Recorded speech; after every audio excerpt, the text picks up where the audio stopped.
ቤት የምታከራዩት ደላላ ማለት ነው። ህይወታችሁ ወደ ላይም ወደ ታችም ዝቅ አይበል። መሃል ላይ ተንጠልጥላችሁ ቅሩ። አዲስ አበባ ላይ ቤት ተከራዮች እባካችሁ ለእን ሼር ያደርጋችሁ ለክብርት አዳነች አበቤ አድርሱልኝ። እንዴ እኛ መኖር አልቻልንም፣ አዲስ አበባ ላይ መኖር አልቻልንም። ገና ለገና መንግስት ያወጀውን አዋጅ ይፈጽማሉ ብለው እኛን መቀመጫ መሄጃ አሳጥተውናል። አልወጣም ከዚህ ቤት ንቅንቅ አልልም። ከፈልክሽ ሂጂና አክሰሽ ቤቴ አትበይብኝ። ገንዘቤን እስከከፈልኩ ድረስ የኔ ቤት ነው። አሁን ከዚህ ሂጂልኝ።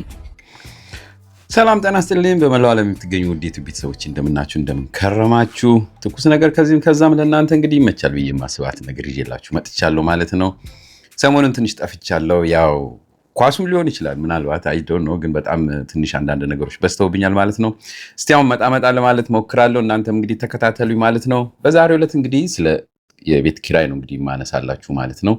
በሀገራችን ላይ ትንሽ አሁን ትልቁ ውይይት የሆነው ነገር ቢኖር ምንድነው አከራይና ተከራይ በነበረው እንግዲህ ትልቅ ችግር ምክንያት መንግስት በዚህ ጉዳይ ላይ ገብቻለሁ በሚል እንግዲህ ለአከራዮች ደንብ አውጥቷል ማለት ነው። ይሄ ደንብ እንግዲህ በየአመቱ መንግስት ራሱ የኪራይ ተመን ሊያወጣ ነው ማለት ነው። ማለት በፐርሰንት የዚህን ያህል ታስከፍላላችሁ የሚለውን ነገር ወደ አከራዮች ላይ አምጥቷል ማለት ነው። ይሄ እንግዲህ ለተከራዮች ትልቅ ደስታ ትልቅ ረፍት ነው። ምክንያቱም በየጊዜው ትልቅ የተቆለለ እንግዲህ ኪራይ ክፈሉ የሚለው ነገር ትንሽ ቀለል ስለሚል ይሄ ወዲያ የሚንቀሳቀሰው ነገር ሊቆም ይችላል የሚባል እንግዲህ ተስፋ አለ ማለት ነው። በነገራችን ላይ ይሄ ነገር የትም ዓለም ላይ አለ። አሁን እኛ ኢትዮጵያ ያለውን ነገር ስለምናወራ እንጂ በውጭው ሀገር ይሄ ነገር አለ። በጣም በሚገርማችሁ ሁኔታ እኔ በምኖርበት በካናዳ ከ2 እስከ 3% ነው የሚጨምረው። እንግዲህ ሁላችንም የምንኖረው ነገር ስለሆነ ይሄን ነገር እውነት መናገር ያለብን ይመስለኛል። በተለያዩ ሀገሮች ላይም ይሄ ነገር አለ። ፐርሰንቱ ትልቅ አይደለም። በሀገራችን ላይ የተጠበቀው ወደ 20% ነው። እንግዲህ ያው ተጠቃሚው ምንጊዜም ነጋዴው አይደለም ተጠቃሚው ወይም እንግዲህ አከራዩ አይደለ። ስለዚህ የሱን ተስፋ ለመስጠት በሚል እንግዲህ ብዙ ጊዜ በሚዲያ ላይ ምን እየተባለ ተወርቷል 20% አይሆንም ወደ 11 ነጥብ ምናምን ተብሏል። እሱ ደግሞ በጣም አከራካሪ ይሆናል የሚል ጥያቄ ሁሉ መጥቶበታል። የምናየው ነገር ይሆናል ማለት ነው። እስቲ የህብረተሰቡ ስሜት ምን ይመስላል፣ ባለው ሁኔታ ደግሞ ህጉ ምን ይላል የሚለውን ነገርና እንዲሁም ደግሞ በሌሎች ዓለም ላይ ሁላችንም መመስከር ያለብን ነገር ስለሆነ ነው። ኪራይና ወይም አከራይና ተከራይ ወይ የኪራይ ህይወት ምን ይመስላል የሚለውን እነዚህ ነገሮች ሰብሰብ አድርጌ እንግዲህ ይዤላችሁ መጥቻለሁ ማለት ነው። ዘና ፈታ ብላችሁ እቺን ነገር አይታችሁ የራሳችሁን እንግዲህ ኮሜንት ስጡበት፣ እንወያይበት እላለሁ። መልካም ጊዜ ይሁንላችሁ። እስቲ ወደ ፕሮግራሙ ልግባ። ራሴን እያመመኝ ነው በጣም ራሴን እያዞረኝ ነው በጣም ራሴን። የቤት ክራይ ደሞ አስቤዛ ወሩ አለፈ ሳይገዛ፣ ቁርስ ምሳን ራት ከበላህ በዚህ ጊዜ አስማተኛ ነህ። ሰላም ጤና ይስጥልኝ ቢኒያም። ጸባችን ወደ እጅ ንክኪ እንዲያመራ እያስገደድከኝ ያለህበት ሁኔታ ላይ ነው ያለነው። እንዴት ውለሻል? አላስፈላጊ ሽኩቻና ዛቻን ወደ ጎን በመተው በጸብ እንድንፈታው ስንል በአክብሮት ጠይቃለሁ። ይበልም ያስተኝ ውሳኔ ላይ ደርሰሃል። ግና እኔ ነጹና ዜክስ ወደፊት እንጂ ወደ ኋላ እንደማልን አሳውቀሃለሁ። የባንዲ እንዳለ የጸባችን አፈጻጸም 99% በኔ በቢኒያም እንደሚጠናቀቅ ጥናቶች ያሳያሉ። በጥቂቱ የረሃብ ስሜት እየተሰማኝ ስለሚገኝ ጊዜያዊ የጸብ አቁም ስምምነት አድርገን ጸባችን እንዲራዘም ስል እጠይቃለሁ። ያጋጠመንን የማክሮ ኢኮኖሚያዊ ጸብ በቁንጽል ሳይሆን በብልሃት መፍታት እንዳለብን ስለተገነዘብሽ፣ እንዲሁም ደግሞ እኔ በጥቂቱም የረሃብ ስሜት ስለተሰማኝ አብረን እንድንበላ ስል ደምድም ያለው። ቤት የምታከራዩት ደላላ ማለት ነው። ህይወታችሁ ወደ ላይም ወደ ታችም ዝቅ አይበል። መሃል ላይ ተንጠልጥላችሁ ቅሩ። ኦሬዲ እናንተ ተንጠልጥላችሁ ቀርታችሁ የብዙ ሰው እንባ አለባችሁ። ኢትዮጵያ ውስጥ እንደዚህ ኑሮ ራሱ ግራ እስኪገባ ኑሮ የጨመረ በደል 99% የደላላ ስራ ነው። እግዚአብሔር ደላላ ነው ህይወቱን እንዲህ ምስቅልቅሉን ያው በተለይ ኢትዮጵያን ምስቅልቅሉን ያወጣ ደላላ ነው። ደላላ ስንት ሰው ነው ስራ ያስፈታ፣ ስንት ሰው ነው ከቤት ያፈናቀለ፣ ለብሩ ለ3000 ለሚቀበለው ኮሚሽን ነው የሚባለው ለሱ ብሎ የስንት ሰው ህይወትን ማለት ቤተክርስቲያን ሄዳችሁ በየእምነታችሁ ማለት እግዚአብሔር ሆይ ትላላችሁ ማለት የሰራችሁትን ግፍ ስንት ሰው ጋሽ እዚህ ጋር 30000 ነው ይሄን አስወጣና ሌላ ሰው አስገባለሁ ብላችሁ የስንት ሰው ህይወት እንዳናፈናቀላችሁ ሄዳችሁ ትጸልያላችሁ ማለት ይሰማኛል ብላችሁ እዚህ የበደላችሁት ሰው ማለት እግዚአብሔር ነው። በነገራችን ሰው እየበደላችሁ ከሆነ እግዚአብሔርን እየበደላችሁ ነው። እግዚአብሔርን እየበደላችሁ እግዚአብሔርን መጠየቅ ማለት እግዚአብሔርን መብረቅ ነው የሚወርድባችሁ። አድቡ።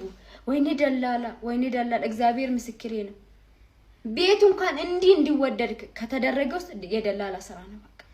እና አንዳንዴ እንደ ሰውን ባትፈሩ ለነገሩ ተውት እናንተ እግዚአብሔርን አትፈሩ። በቃ የሚከራይ ቤት ብፈልግ ላገኝ አልቻልኩም። አጀም መገባበት ቤት የለኝም። ዝም ብዬ እዚሁ ግትር ነው የምለው። የሚከራይ ቤት ያላችሁ ኑና ውሰዱኝ በቃ። ውድ የኢትዮ ቤተሰቦቼ በእውነት በጣም የሚገርም ነገር ነው። እንግዲህ ትልቁ ኢትዮጵያ ውስጥ የነበረው ችግር የደላላ ጉዳይ ነው። ደላላ ከአንድ ቤት እየዘለለ እያጣላ ሰዎችን እንግዲህ እንዲንቀሳቀሱ ያደርግ የነበረ እሱ እንደሆነ ሁላችንም የምናውቀው ነገር ነው። ለዚህ ነው አሁን ተስማምቶ አከራይም ተከራይም ተስማምቶ የሆነ በዚህ በውሉ መሰረት መቀጠልና አከራይም ይህንን ደግሞ ኤክስፒሪየንስ መልመድ ያለበት ይመስለኛል። አይኖ ብዙ ሰዎች ተቸግረዋል፣ ያየሁት ነገር ስለሆነ ነው። ምክንያቱም የመጀመሪያውን ውል ሲዋዋል ህብረተሰቡ ይሄ ነገር ይመጣል ብሎ ስላላወቀ የነባር ተከራዮችም ስለነበሩ በነበረበት የቀጠለና አንዱ ቤት ዝቅ አንዱ ቤት ከፍ ያለ ልዩነት ያለው ነገር በአካባቢው ላይ ያለ እንደሆነ ሁላችንም የምናውቀው ነው። ይህንን በምን አይነት መንገድ እንደሚያስተካክሉት ባላቅም ተስማምቶ የሚሰራ ነገር ሲኖር እንደነዚህ ደላላ የሚባሉ ነገሮች ይጠፋሉ ማለት ነው። ስለዚህ እውነት ነው የደላላ ነገር መጥፋት አለበት ይላሉ። እስቲ ደግሞ ሌሎች ምን ይላሉ? እናንተ ቤት ኪራይ በጣም እብድ አድርጎኝ ነበር። 10,000 ብር ተጨምሮብኝ ማለት ነው። ከዛ በቃ 10,000 እንኳን ማለት 15,000 መከፍለው የነበረው 25,000 አድርገውብኝ ማለት ነው። አብጄ ነበር። ከዛ ምን አርግ ሆነላችሁ መሰላችሁ? ዛሬ ቦምብ የሆነ ነገር ተለቀቀላችሁ። ሁሉም ተከራዮች ስሙት፣ የእውነት መብታችሁ ተጠቀሙበት። ከዛ በዚህ ሰው ሰጣ ገባ ላይ ነን ማለት ነው እያወራን። ከዛ ምን አሉ እንዴ ቤትሽ ልፈልግ 25 አልችልም 20 ከሆነ እሺ አልኳቸው። አይ አይቻልም አሉ። ምንሽ ጨምረሽ ነው መፈለግ ያለብሽ ሁሉም ጋር ያለ። ከዛ እኔ ደግሞ ያለቀ መስሉኝ እንጂ መብቴን አሳልፌ አልሰጥም። ከዛ ያለቀ መስሉኝ የሌላችኋለሁ ለካ አላለቀም ማለት ነው። መንግስት ምን ቢል ጥሩ መሰላችሁ? ገና ከሰኔ 30 በኋላ ሁላ መንግስት በተመነው ሂሳብ ነው መጨመር ምንችለው እኛ ተከራዮች መንግስት ባለው እንጂ የተከራየችሁት ባለቤት ሰዎች ይሄን ያጨምሩ ሲላችሁ መጨመር የለባችሁም። አይ ካሉ እስከ ክስ ሂዱ ተባለን እና ምላችሁ አሁን ትዝብት ነው እንጂ አሁን እኔ ልቀጥል ነው። ምክንያቱም እንዲህ በጣም ነበር ይገረመኝ። ምክንያቱም ኧረ 3 ወር ጊዜ ስጡኝ ስላቸው ላኩ ኧረ 2 አመት ነበረሽ እንዴት እንዳረጋቸው ማለት ነው። እንደውም ሴትዮዋ ትሻላለች የኔ አከራይ ቤተሰቦቿ ግን ማለት ነው እንዴት እንዳረጋቸው አቃጣሪዎች ንገሯት። ኦኬ ለማንኛውም ትልቁ ዋጋ የሚያስጨምረው ማን ነው? ኮሚቴና ደላሎች ናቸው። በጣም የሚገርመው ማለት ነው ቤት እንዲወደድ የሚያረጉብን ያሉት ማለት ነው። እና በዚህ ሰሞን ደግሞ ማለት ነው ጭራሽ እንደውም በዚህ 3-4 ቀን ማለት ነው 35,000 40,000 ነው የገባው ማለት ነው። በጣም የሚገርማችሁ ቤት ኪራይ ማለት ነው ባለው ለመኝታ ምናምን የሚባሉት እነዚህ ኮንዶሚኒየሞች ማለት ነው። እና በቃ ለአብድ ነበር ግን እግዚአብሔር ይወላችኋለሁ ለደሃም አለ ተመስገን ነው የምላችሁ። እና በጣም በቃ መብታችሁ መጠቀም መቻል አለባችሁ። እኔ መብቴ ተጠቅሜያለሁ እና ደግሞ ህግ እንትኑ ይሄ የወጣው ጊዜ ያለቀ ስለመሰለኝ ነው እንጂ ማለት ነው የኡነ ለመከራከርማ እኔ ማን ብሎኝ። ለማንኛውም እስኪ ለዛም ያቆየን እና ባለቤቶች ደግሞ አከራዮች ማለት ነው እግዚአብሔር እንደው አንድ ክንድ ነው ቤታችን እና እድሜ ጤና ሰጥቷችሁ ለመኖር ያብቃችሁ እንጂ ችግር የለውም እኮ እኛ ስላለን ነው የምንከራየውላችሁ ነው።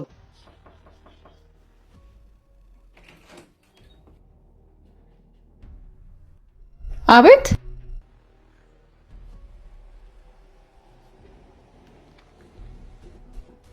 ምንድነው? አንብቢው። አልፈርምም። ቤቴን እንድትለቂልኝ ከ6 ወር በፊት ነግሬሽ ነበር። ምን አለበት በሰላም እንደገባሽ በሰላም ብትለቂልኝ። አልፈርምም አልኩሽ እኮ። ቤቱ እንደሚያስፈልገኝ ከ6 ወር በፊት ነግሬሽ ነበር አይደል? አልፈርምም አልወጣምም። ምን ማለት ነው አልወጣም ማለት? እኔ እኮ የ6 ወር ጊዜ የሰጠውሽ እኮ ቀድመሽ ራስሽን እንድታዘጋጂ ነው። አልወጣም። ከዚህ ቤት ንቅንቅ አልልም። ከፈልግሽ ሂጂና አክሰሽኝ። ራሴ ልገባበት እንደሆነ ታውቂያለሽ። ያወኩ እንደሆነስ ትሰሚኛለሽ? ሁለተኛ በሬ ላይ እየመጣሽ እንዳትረብሽ እንጂ ቤቱ የኔ ነው እኮ። ቤቴ አትበይብኝ። ገንዘቤን እስከከፈልኩ ድረስ የኔ ቤት ነው። አሁን ከዚህ ሂጂልኝ። ውላችን የ2 ዓመት ነው። አልወጣም ማለት መብት የለሽም። እሱን እናያለን። አከራይ ማለት ሁሉ ጊዜ በደለኛ፣ ተከራይ ደግሞ ሁሉ ጊዜ ተበዳይ ተብሎ ይታመናል። ነገር ግን ስነ ምግባር የሌላቸው የአደራን ትርጉም ስለማያውቁ ተከራዮችስ ማን ይናገር? አከራይም እኮ ሰው ነው።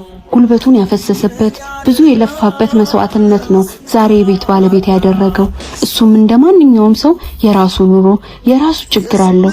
በገዛ ንብረቱ ላይ ስልጣን አጥቶ በራፉ ላይ ቆሞ በንቀትና በእልህ ሲዋረድ ማየት ምንኛ ያማል።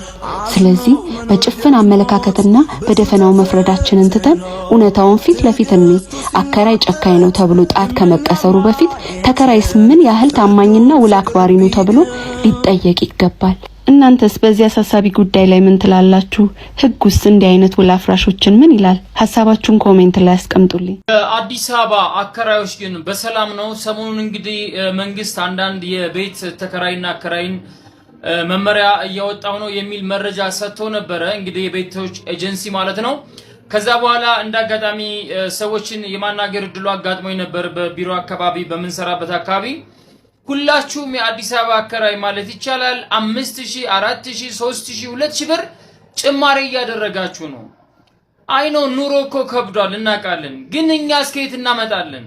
እኛ ምን ሰርተን እንብላ? ለእናንተ አጠቃላይ የጭቃ ቤት 4 በ4 የምትሆን የጭቃ ቤት 9000 እና 10000 ብር አንተ እየተቀበልክ ቆይማ አንድ መምህር ምን በልቶ ይስራ? ላንተ እንዳለ ደሞዙን አውጥቶ ሰጥቶ የት ይግባ? ምን ነው አዲስ አበባ እናቶች አባቶች፣ ምን ነው ታችሁ ቤት የገነባችሁ ሰዎች ተው እንጂ እግዚአብሔርን ፍሩ እንዴ! ለዚህ ትውልድ አስቡለት እንጂ በጣም እንዴ! አንድ ጽዳት እኮ ቤት ተከራይታ መኖር አልችልም እኮ። አንድ አስተማሪ አንድ የሆነ ሰንበዲ እኮ መኖር አልቻለም። እግዚአብሔርን እየፈራን እንኑር እንጂ ቤተሰቦች። አሁን ዛሬ ጓደኞቼን ጠቅላላ ሳገኛቸው ሁሉም ለቅሶ ነው። በቃ ምንድነው ቤት ኪራይ ጨመሩብን። ለምን? መንግስት የሆነ አዋጅ ሊያመጣ ስለሚችል እንጨምራለን እያሉ 4 ሺህ ብር የምን ከየት ያምጡ? ኑሮ ተወዶባቸዋል እናውቃለን። እኛም ተወዶብናል እንዴ። እናንተ እድለኞች ስለሆናችሁ ወይም ደግሞ እኔ ወጣቶች የአከራይ ልጆች የሆናችሁ ቤተሰቦቻችሁን ተቆጡ፣ ተው በሉ። ምን ሰርቶ ይበላል የሰው በሉ እንዴ። የ10 ሺህ ብር ደመወዝተኛ እኮ አሁን 4 በ4 የምታክል የጭቃ ቤት እኮ ነው ጋይስ እንዴ። እንዴት 8000 9000 ይከራያል? ከዛ በኋላ ያ ሰውዬ ምን ይብላ እንዴ? አንዳንድ ሰው እኮ ያሳዝናቸዋል። አሁን ወጣ ስትሉ የሆነ ቆንጆ ልብስ ለብሶ የሚለምን ሰው አለ።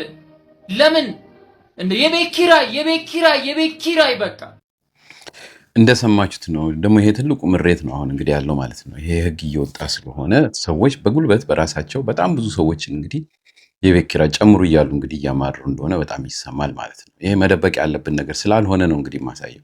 አዎ ነገ ይሄ ህግ ስለሚወጣ እኔ እንደዚህ አደርጋለሁ እኔ እንደዚህ አደርጋለሁ እየተባለ የስንቱ ቤትስ ይናጋ።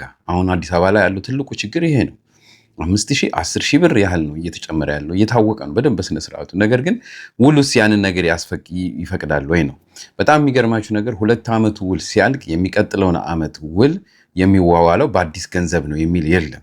እና ያ አሁን ትልቁ ጥያቄ እሱ ነው። ደግሞ በዚህኛው የሚናገረው እዛው የነበረው ውል ላይ መቀጠል የሚችለው ወይም አሁን ለምሳሌ አንድ ሰው አባረርን ሌላ ሰው አምጥተን ብናስገባ ከነበረው ከዚህ በፊት ከሰጠነው ዋጋ ፕላስ የሆነች ፐርሰንት ጨምረን ብቻ ነው ማከራየት የምንችለው ማለት ነው። አዎ አዲስ የሰራሁት ቤት ነው። አሁን ለምሳሌ እንደዚህ አይነት ነገር በካናዳዎች ውስጥ ሁሉ አለ እና ምን ተደረገ? እንደዚህ አይነት ፕሮብሌም ሲመጣ ሰዎች ምን ያደርጉ ነበር? ቤቱን አድሻለሁ ብለው ያመለክታሉ። ቤቱን አድሻለሁና የተሻለ አድርጌያለሁና የተሻለ ገንዘብ ጠይቃለሁ የሚል ነገር ማሳወቂያ ለመንግስት አሳይተው እሱ ታይቶላቸው እንዲጨመር ሁሉ ተደርጓል ማለት ነው። ስለዚህ ይሄንን አይነት መስመሮች ካልተደረጉ በስተቀር ወደፊት በጣም ብዙ ከባድ እንደሚሆን ነው የሀገራችን ነገር ማለት ነው። ግን እስቲ በተቻለ መጠን ብንቻቻል የሚለው ነገር ነው እንግዲህ ትልቁ ጥያቄ ማለት ነው። እስቲ ሌሎች ደግሞ በህጉ ምን ይላል፣ መንግስት ደግሞ ያደረገውን ነገር ምን ይመስላል የሚለውን ደግሞ በአጭሩ ትንሽ ላቅርብላችሁ።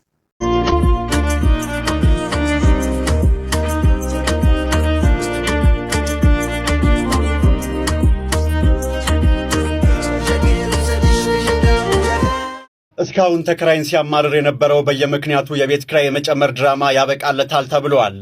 በዘፈቀደ የቤት ክራይ መጨመር ታሪክ ሊሆን ነው ተብሏል። የአዲስ አበባ ከተማ አስተዳደር በመኖሪያ ቤት ክራይ ዋጋ ላይ ሳይንሳዊ የሆነ የዋጋ መተመኛ ጥናቱን አቅርቧል።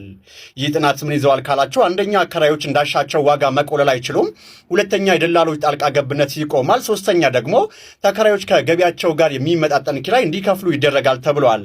ይህ ጥናት በዩኒቨርሲቲ መምህራን የተጠና ሲሆን በ2019 በጀት ዓመት ስራ ላይ እንደሚውልም ነው የተገለጸው። ጥያቄው ግን ይህ አሰራር በተግባር ተከራዩን ይታደገው ይሆን ወይስ አከራዮች ሌላ ዘዴ ያመጡ ይሆን? እናንተ ምን ይመስላችኋል? ሀሳብ አስተያየቶቻችሁን በኮመንት ላይ አጋሩኝ። አዲስ ከሆናችሁ ደግሞ ፎሎ ማድረግ እንዳይዘነጋ።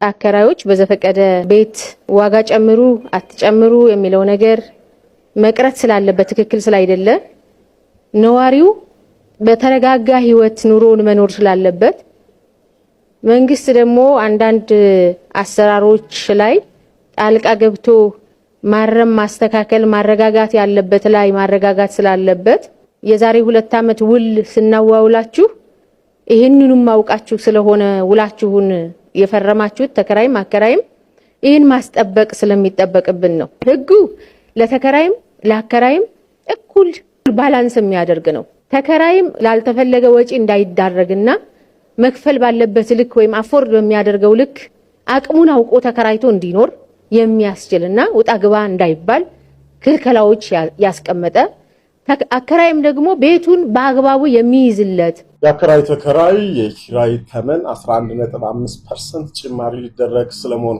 ጠበቃና የህግ አማካሪ አያሌው ቢታኔ ነኝ። በተለይ ብዙዎቻችሁ ከሰኔ 30 በኋላ የኪራይ ዋጋ ይጨምራል እንዲሁም ደግሞ የውል ዘመን ስለሚቋረጥ ምን ይሻላል እያላችሁ ሀሳብ አስተያየት ስትሰጡ ወይም ጥያቄ ስትጠይቁ እንደነበር ይታወቃል።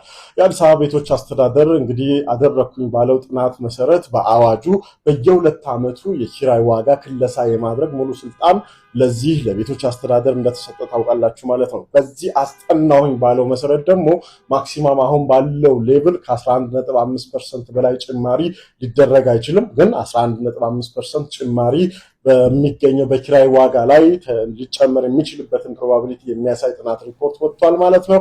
ስለዚህ ከሰኔ 30 በኋላ አከራይም ተከራይም 11.5% ተዋውላችሁ የኪራይ ውላችሁ ላይ ለምሳሌ 10,000 ብር የሆነ እንደሆነ 11.5% ነው ምን ልታደርግ የምችለው ማለት ነው ጭማሪ ልታደርግ የምችለው ይሄን ወደ 1,000 ምናምን ብር አካባቢ ልዩነት ነው ሊመጣ የሚችለው ማለት ነው። ስለዚህ ይህንን አውቃችሁ አከራይም ተከራይም ራሳችሁን ዝግጁ እንድታደርጉ ለማሳወቅ ነው። ዝርዝር መረጃዎች በደረሱን ጊዜ ደግሞ በደንብ አድርገን በትነን እናወራለን፣ እንነጋገራለን፣ ሀሳብ አስተያየት እንሰጥበታለን። ይህ ግን 11.5ቱ ግን ተፈጻሚ የሚሆነው ምን ላይ ነው ማለት ነው? ያው በቤቶች አስተዳደር ላይ ባደረጋችሁት ውል ነው። አንዳንድ ቦታ ላይ እናውቃለን። ለምሳሌ 10,000 ብር ኪራይ ቢሆን ውሉ ላይ የሚገለጠው 10,000 ብር ቢሆን ግን በልዩ ሁኔታ ደግሞ የምትከፍሉት 20-30,000 ብርም ሊሆን ይችላል። ስለዚህ ጭማሪው ሊሆን የሚችለው በ10,000 ብር ላይ መሆኑን እወቁ ብሏል ማለት ነው። ስለዚህ በዚህ መሰረት አከራዮቹም ለተከራዮቹም ይሄ መረጃ እንዲደርሳቸው ኮፒ ሊንክ ሼር ሪፖስት ማድረግ አትርሱ። አመሰግናለሁ። ቤት ኪራይ ውድ ነው ይባላል። ውድ ከሆነ እናንተ 10,000 ብር ከሆነ 5,000 መኖር ነበረብን። አንኖርም። ግን ዱባይ ግን ሩሜት ኖርማል ነው። ያም ብዙ አመት ሩሜቶች ጋር ነው የኖርኩት ከማታውቃቸው ሰዎች ጋር የማውቃቸው ናቸው። እንዳጋጣሚ ዩኒቨርሲቲ ሌላም ዱባይ ኢንጂነሮች አብረውን የነበሩ ነበር ዩኒቨርሲቲ አብረውን የተማሩ ምናምን። ግን የማታውቀው ቤድ ስፔስ አሁን ቤድ ስፔስ የሚባል ኮንሰፕት የሰማው ዱባይ ነው። ቤድ ስፔስ ምንድነው? ቤዷን ትከራያለህ። ቤድ ስፔስ 700 ብር ተብሎ ይባላል። አንተ አልጋዋን ነው ተከራየው። ብዙ ሰው አለ 6 ሰው ናን አለ ማለት ማታውቀው ሰው አለ። ኪችን የጋራ ነው፣ ሽንት ቤት የጋራ ነው። ቤዱ በቃ ቤድ ስፔስ ተከራየ ማለት ነው። ስለዚህ ገንዘብ ስለሌለ በቃ ማለት ይሄ 4 ሰው 8 ሰው ሆኖ መኖር 4 ሰው እስከ 6 ሰው መኖር በጣም ኖርማል። እኛ ሀገር ግን እንደዛ አይኖርም። ተቸገርክ የሚባል አትኖርም በቃ። እና ይሄ የኑሮ ቻሌንጅ ብዙ አለመግፋቱ ይመስለኛል እኛ ሀገር ስራ የምናማረጠው ወይ ደግሞ ወጥረንም አንሰራው። ሌላ ሀገር ግን ወጥረ ካልሰራ ትባረራል። ኮንሲኩዌንሱ ከባድ። ይሄንን አውቀን ነው እንግዲህ ትልቅ ነገር ማድረግ ያለብን። ሁላችንም በተለያየ ሀገር ላይ የምንኖር ሰዎች የቤት ኪራይ ምን ያህል ከባድ እንደሆነ እና አኗኗራችን እንዴት እንደሆነ ለህብረተሰቡ መግለጽ ያለብን ይመስላል። እንደሰማችሁት እንግዲህ ህግ ወጥቷል በአገሪቱ ላይ። ያ ህግ የወጣው እንደ ሌላው ዓለም እንዲመስል እንጂ መንግስት የሆነ ሌላ አይነት ነገር ፈልጎ እንዳልሆነ እና ከአከራዮችን ጉዳት ላይ ለማድረስ እንዳልሆነ መረዳት መቻል አለብን። ትልቁ ጥያቄ አሁን ትልቁ ንግግርም ወይም ይህን ነገር ላቀርብ የፈለግኩት ዋናው ነገር እዚህ ላይ ነው። አንድ ነገር ሲወጣ ያ ህግ ምንጊዜም ለጥላቻ ይደረጋልና ያ ትክክል አይደለም። ህብረተሰቡ ተቸግሯል። ተረጋግቶ መኖር እንዲችል እንዳሉትም ተረጋግቶ መኖር የሚችለው በየጊዜው የሚመጣውን ኪራይ አውቆ ቢጨመርም ምን ያህል ፐርሰንት እንደሚጨመር አውቆ የሚቀመጥ ሰው ሲሆን ነው። ነገር ግን በየ6 ወሩ በየአመቱ ትልቅ ብር እየተቆለለበት መኖር እንደማይችል ሁላችንም መገንዘብ አለብን።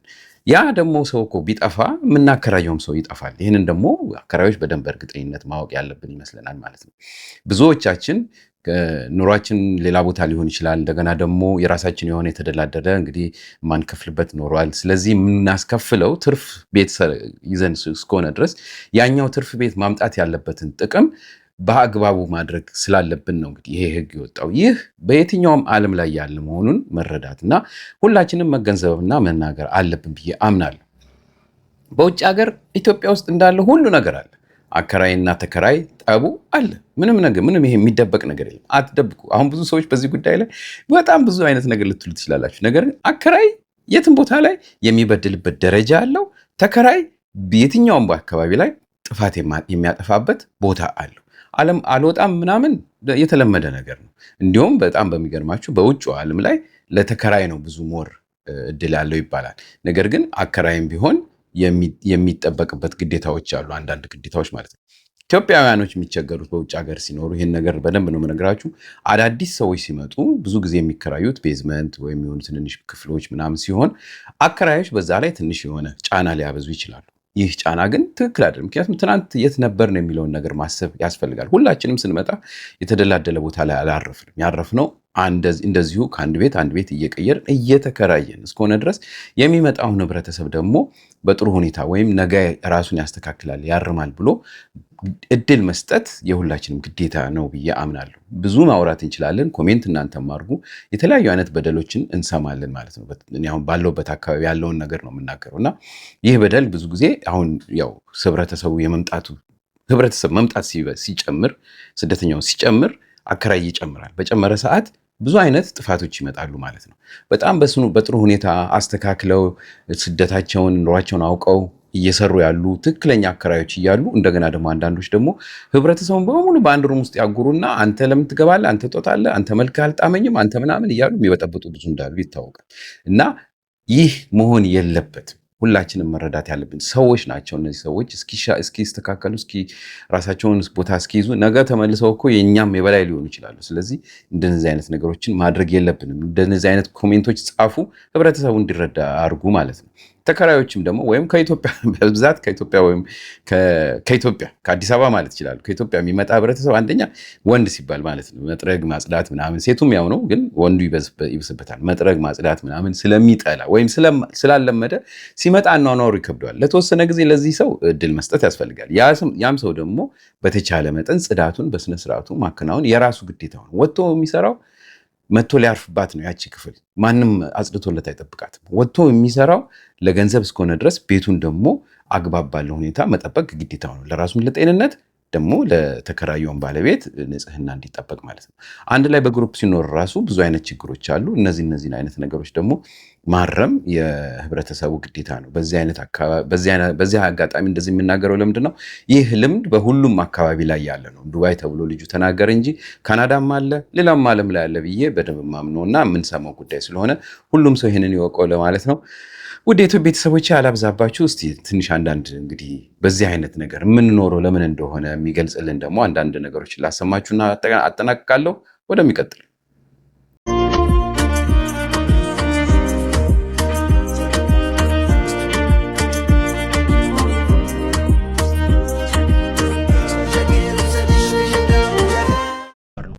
ገንዘብ የሚነጋ ለገንዘብ፣ የሚመሽ ለገንዘብ፣ የሚዋል ለገንዘብ፣ የሚታደር ለገንዘብ፣ የምንተዋወቅ ለገንዘብ፣ ወዳጅ የምንሆን ለገንዘብ፣ የምንወያይ ለገንዘብ፣ ሰው የምናቀብር ለገንዘብ፣ የምንደውል ለገንዘብ፣ ሰላም የምንል ለገንዘብ፣ ሰው የምናጠምድ ለገንዘብ፣ ወጥመድ የምንተመትም ለገንዘብ። ገንዘብ መድኃኒዓለም ይንቀለው ይሄንን ትሰማለህ? ባይኖርህ የሚተች የሚነቀፍ ነገር ሰው ሰበብ አያጣም ካንተ ለመራቅ ሲል የመሄጃ መንገድ በልቡ አትሞ ጥፋትን ይቆጥራል ቀን በቀን ለቃቅሞ። መንገድ ሲቃና ሰላም አይሰጠው። ካጠፋህ ለመውቀስ ማንም አይቀድመው። 29ኙን ቀን ብትነጠፍለት በ30ው ባይሆን ይፈጥናል ለሐሜት። ልቡ የሸፈተ መራቅ ያማረው ሰው መድኃኒት ብትሆን መርዙ ነው የሚታየው። ሰምተኛል? ሰማኝ የነካኸው ባይባረክ ካምናው ብሶ ቀን ቢከፋ ለማን ብለህ ትከፋለህ? ተስፋ መቁረጥ አይኑ ይጥፋ። ሁሉን ትቶ ማለቃቀስ ጉንጭን በእንባ ማራስም እድሌም ነው ብሎ መተው ወደ ስኬት አያደርስም። እንዳትተው ደግመ ሞክር በቀረች አጭር ዕድሜ ተፍጨርጭረ እስክትቆም ነው መውደቅ የሚመስለው ፍጻሜ። ተግባር ወሬን ይበልጠዋል ቦታ እንዳትሰጥ ላሉ ባልታ ሁሉን የሚያይ አምላክ አለ ቋጠሮን የሚፈታ። እንዳትተው ደግመ ሞክር። እንደተመለከታችሁት ነው እንግዲህ ውድ ዩቲዩብ ቤተሰቦቼ ዛሬ ትንሽ ረዘም አድርጌባችኋለሁ። ነገር ግን ይሄ በጣም ሁላችንም መወያየት ያለብን ጉዳይ ነው ብዬ ስላመንኩኝ ነው ይሄን ነገር አቀረብኩላችሁ ማለት ነው። ማንም ሰው ቤትን የሚያከራየው እንግዲህ ያው ለትርፍ እንደሆነ ሁላችንም እናውቃለን። ኑሮ መቼም ከባድ ስለሆነ ዛሬ ጊዜ በተቻለ መጠን ከጎንም የሆነ አንዳንድ ነገሮች እየፈጠርን እንግዲህ ኑሯችንን ለማሸነፍ የምናደርገው ነገር ቢኖርም ነገር ግን በዚህ ዓለም ላይ እስከኖር ድረስ ለህብረተሰቡም ደግሞ ማሰብና ተመጣጣኝ የሆነ ነገሮችን መፈለግ እንዳለብን መረዳት ይኖርብናል ማለት ነው። ብዙ ሀብት ቶሎ ማካበት መጨረሻውን መጥፎ ሊሆን ስለሚችል እንደነዚህ አይነት ነገሮችም ደግሞ ተቆጥበን ተጠብቀን ከህብረተሰቡ ጋር በሰላም መኖርን የመሰለ ነገር የለም ብዬ አምናለሁ ማለት ነው። ውድ ዩቲዩብ ቤተሰቦቼ እንግዲህ ፕሮግራሚንግ ከወደዳችኋት የተለመደችዋን ላይክ አድርጉልኝ ማለት ነው። አዲስ የሆናችሁ ቤቴን ሰብስክራይብ አድርጉ። እንደተለመደው ኮሜንታችሁ አይለኝ እያልኳችሁ ልለያችሁ አንድ የሆነ መጨረሻ ላይ እንደተለመደው ማስቀምጥላችሁ ጠብ ማድረግላችሁ ነገር አለች። ምን ያህል አንዳንድ ሰዎች ለኑሮ ወይም ለወገን ተቆርቋሪና ጠንካራ መሆናቸውን የሚገልጽ ነገር ስለሆነ በደንብ ልብ ብላችሁ አዳምጡልኝ እላለሁ። በተረፈ መልካም ጊዜ ይሆንላችሁ። በሚቀጥለው እስከምንገናኝ ደህና ሁኑ። በኒ መስጊድ ጋር የሚገኘው የፌዴራል ቤቶች አስተዳደርን ህንፃ አየሁት እና ለአሁን ሰሞኑን ለጨረታ የወጣው ማለት ነው። ያው ብዙዎቻችሁ አይታችሁታል ብዬ አስባለሁ። ቲክቶክ ላይ በጣም እየተዘዋወረ ስለነበረ ነው እና አየሁት፣ ወደድኩት፣ ተመኘሁት፣ ተውኩት። ቢኮዝ የሚብስ አለ ብዬ ስላሰብኩ ይገባኛል እኮ ያስፈልገኛል እኮ ነገር ግን ከኔ ደግሞ የሚብስ አለ ብዬ ስላሰብኩ እነማን ናቸው አሁን እየተጫረቱ ያሉት? ወላሂ ህንፃ ያለው ሰው አለ እዛው ውስጥ የተጫረተ ማቀው። አንድ ጀለሴ እንደውም ከትላንትና ወዲያ ይሄ ነገር ሲለኝ ጂፕላስቱ እኮ ነው ሸጎሌ ላይ ነው የሚኖረው እኮ እንዴት የሚያምር ቤት መሰላችሁ ቤቱ ምን ያደርግልሃል አልኩት። እንደው አያችሁት ስለፈለግን ብቻ ነው የምናደርገው እንጂ ስላስፈለገን አይደለም። ህይወታችንን የሚያመሰቃቅሉብን እንደዚህ አይነት ሰዎች ናቸው። ስለፈለጉ ብቻ የሚያደርጉ ሰዎች ትዝ ይለኛል አንድ ጊዜ የሆነ አንድ ሚዲያ ላይ አንድ የሆነ ሴትዮ ባሏ ወደ 8 ቤት ምናምን ሲጀምር 8 ቤት ምን ያደርግልሽ? የኔንም ያንተንም ያንሷንም የዛንም ድርሻ ነው እኮ የወሰደችው። አንዳንድ ሰው አለ አሁን ኮሜንት ላይ ጽፍና ያው ለመነገድ ነው ምናምን እንደዛ አይደለም እኮ በሰው ድርሻ ላይ ነው እናንተ የምትነግደው። ለዚህ ነው አየሁትና ተመኘሁት፣ ከዛ በኋላ አሰብኩትና ተውኩት። ቢኮዝ አልሐምዱሊላህ አልሐምዱሊላህ ቢያንስ እንኳን በክራይም ቢሆን ማለት ነው ክራይ ከሚባል መንፈስ ወጥቻለሁ። አለቀ በቃ። ጭራሽ ክራይ መቼ ደረሰ እንዲደረሰ ምናምን አያሳስበኝም። ስራ እየሰራሁ ቢያንስ እንኳን የምላችሁ ማለት ነው። ስለዚህ ህይወታችንን ድብልቅልቅ የሚያደርጉብን ሰዎች ስለፈለጉ ብቻ የሚያደርጉ ሰዎች ናቸው። ይሄ ቤት ጉዱን ሰሙታላችሁ። ከአሁን በኋላ የሚጫረቱት ሰዎች እንዴት በዚህ ብር ተጫረቱ ልትሉ ይችላላችሁ። ቢኮዝ ለእነሱ ገንዘብ ምንም ነው። ለቅምጡ የሚጫረት አለ ለቅምጡ የሚጫረት ሰው አለ። ቢኮዝ በቃ አልፎታል። በቃ ያ ሰው ለአንተ እኮ ለአንተ ኢምፖርታንት ነው። በቃ ወይ የመጨረሻው አማራጭ ሊሆን ይችላል። በአንተ ህይወት ላይ ቁማር ይቆምራል ማለት ነው። ስለዚህ እንደዚህ አይነት ሰዎች ካላችሁ ተውት። በቃ ምን አለፈ በቃ ተውትና ይሄ ለደቃ ይሄ በቃ ተውት። ያው ጥሩ ነው። በአሎኬሽን ያበደ ነው። በጣም ነው የሚያምረው ምናምን በቃ ምናምን just forget it ተውት በቃ አለቀ። የሆኑ ሰዎች አሉ አሁን ጨረታ ነው የሆነ የሚገዛ ምናምን ነገር ቢሆን የተቀመጠ ነገር ቢሆን አፎርድ ያደረገው ይገዛል ምናምን ታደርጋለህ። ጨረታ ነው አይደል? ለምን የታችኛው ፓርት ላይ ያለው ነው። ኦኬ ታች እንኳን ማለት ትንሽ ይከብዳል። ታች ያለው ማህበረሰብ በእርግጥ ለዚህ አፎርድ ሊያደርግ ይችላል። እኔ ዶክተሮች፣ ኢንጂነሮች የሆነ ነገር ነው የመንግስት እንትን የሚሉት የግለሰብ የሆነ ቦታ እንትን የሚያሉ ባንከሮች ምናምን በቃ ቢያንስ እችን እንኳን ይሞክሯት። እችን እኛ በጣም ብዙ ኦፖርቹኒቲ አለን። በጣም ብዙ ድሎች አሉ እኮ ብዙ ነገር አሁን ሰብስበን እያደረግናቸው ያለው ነገር አለ።